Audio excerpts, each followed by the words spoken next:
Hey, serious indaba yosebenziswa kwamayeza okanye komuthi kwaMseleku. Molweni ndinamkela kuMamgobhozi TV.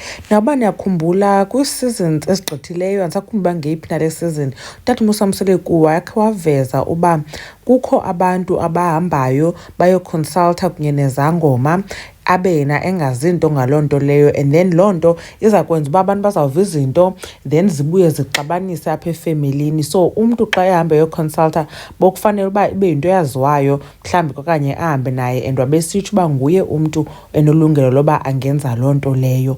Ngoku Utata Mseleku siyambona xa kuboniswa into ezawudlala kule veki ku-season 7 episode 9 ewabizile amakhosikazi akhe echaza uba kukhona abantu abafaka izinto phaa kwaMseleku. Ezo zinto ke zinto inoba ezingamayeza, kodwa ke khangacacisa uba bazifakela ntoni. Wamenshina nento kanumber 5 uba ngexesha loba yena wayefuna uthatha unumber 5 kukho abantu ke mntakaba bebhizi sebenzisa amayeza. Now siyayazi ke uba uMacele ungumntu wecawa, uMakhumalo uyatsho ke naye uba kowabo wafundiswa ngomthandazo, nomamakhe ayibikho enye into uthi umntanam masithandaze, nomayeni ikwayiloo nto leyo. Ngumangwabe umntu esiyaziyo uba ingathi uyazenza into zesintu, nomamakhe ke unxiba iintsimbi ingathi ngumntu lo usebugqirheni. So it's obvious uba inoba ukwabhekisa kuye uba nguye lo wafaka amayeza. Utata Mseleku ke udika ngento enye throughout ezi seasons kaUthando Nes'thembu. Xa ethe wabiza amakhosikazi akhe wabizela into,